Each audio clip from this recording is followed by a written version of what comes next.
Every country on earth at the moment is reforming public education. There are two reasons for it. The first of them is economic. People are trying to work out, how do we educate our children to take their place in the economies of the 21st century? How do we do that? Given that we can't anticipate what the economy will look like at the end of next week, as the recent turmoil is demonstrating. How do we do that? The second, though, is cultural. Every country on earth is trying to figure out, how do we educate our children so they have a sense of cultural identity and so that we can pass on the cultural genes of our communities while being part of the process of globalization. How do we square that circle? The problem is they're trying to meet the future by doing what they did in the past. And on the way, they're alienating millions of kids who don't see any purpose in going to school. When we went to school, we were kept there with a story, which is if you worked hard and did well and got a college degree, you would have a job. Our kids don't believe that. And they're right not to, by the way. You're better having a degree than not, but it's not a guarantee anymore. And particularly not if the route to it marginalizes most of the things that you think are important about yourself. Some people say we have to raise standards as if this is a breakthrough. You know, like, really, yes, we should. Why would you lower them? You know, I mean, I haven't come across an argument that persuades me of lowering them.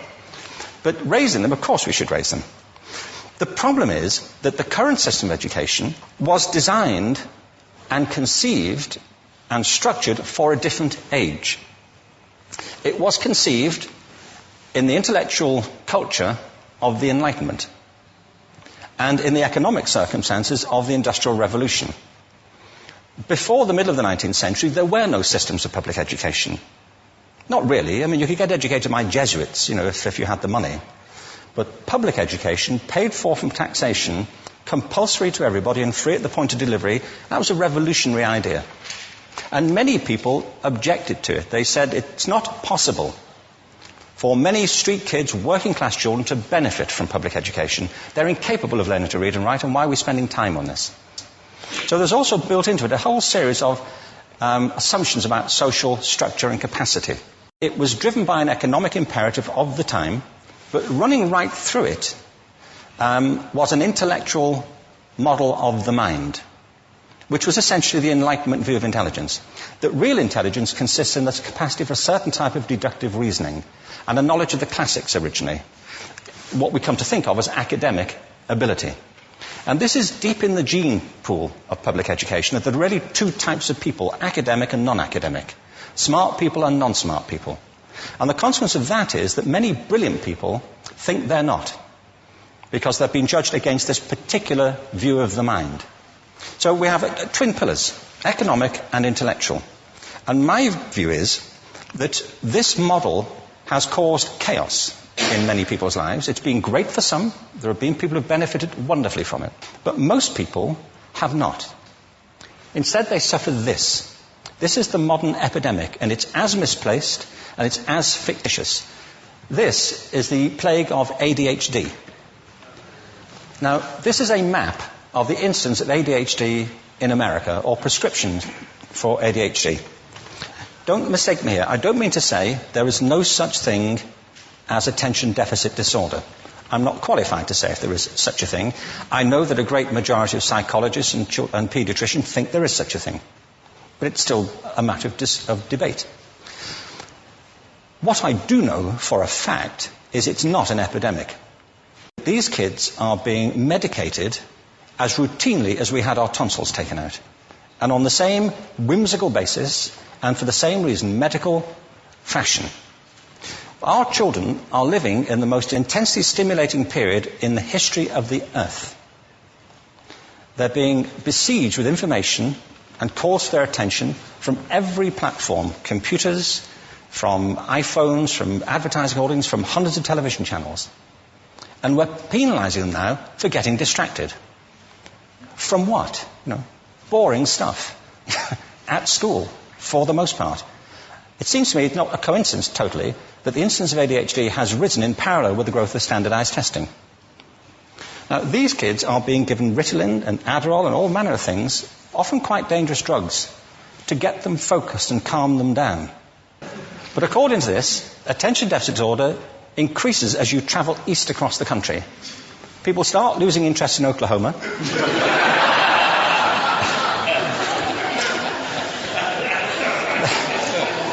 They can hardly think straight in Arkansas.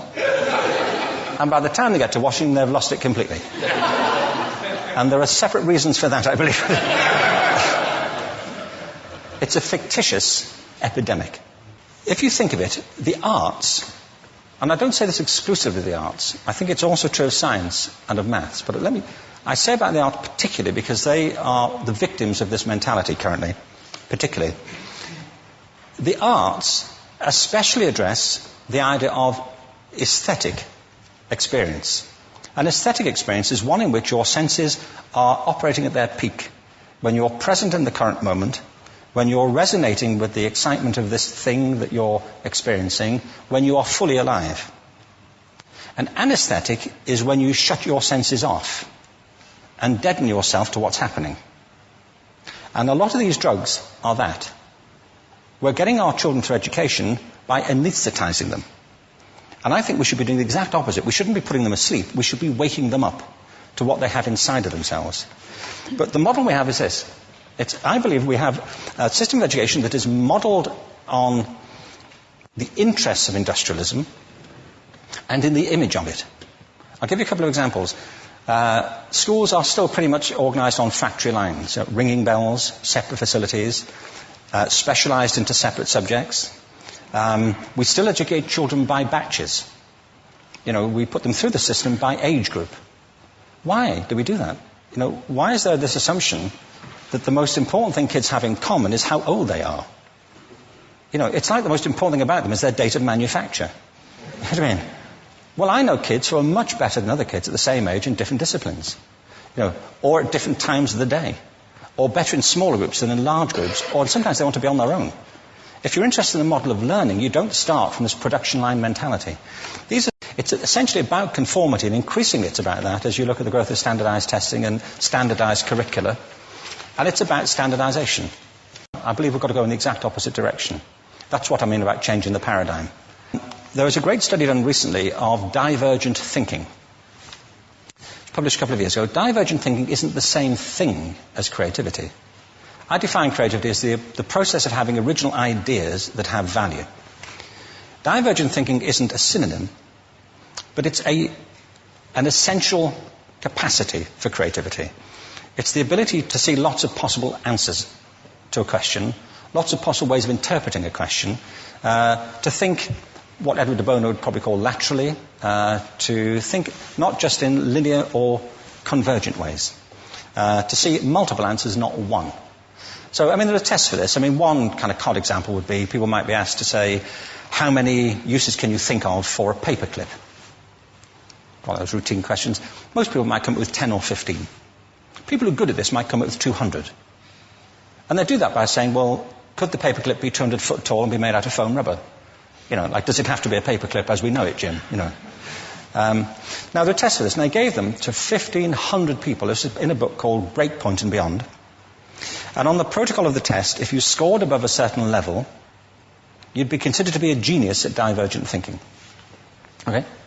So my question to you is, what percentage of the people tested, of the 1,500, scored at genius level for divergent thinking? Now, you need to know one more thing about them. These were kindergarten children. So what do you think? What percentage at genius level? 80. 80, okay. 98%. Now, the thing about this was it was a longitudinal study. So they retested the same children 5 years later, ages of 8 to 10. What do you think? 50? They retested them again 5 years later, ages 13 to 15. You can see a trend here, can't you? Now, this tells an interesting story, because you could have imagined it going the other way, couldn't you? You start off not being very good, but you get better as you get older. But this shows two things. One is we all have this capacity, and two, it mostly deteriorates. Now, a lot of things have happened to these kids as they've grown up. A lot.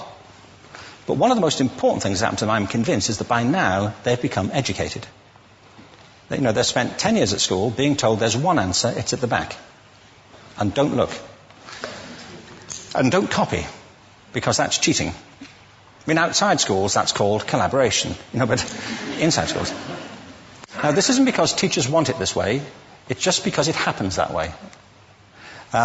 It's because it's in the gene pool of education. We have to think differently about human capacity.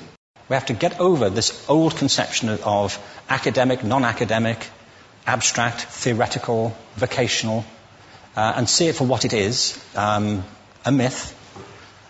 Secondly, we have to recognise that most great learning happens in groups, that collaboration is the stuff of growth. If we atomise people and separate them and judge them separately, we form a kind of disjunction between them and their natural learning environment. And thirdly, it's crucially about the culture of our institutions, the habits of the institution and the habitats that they occupy.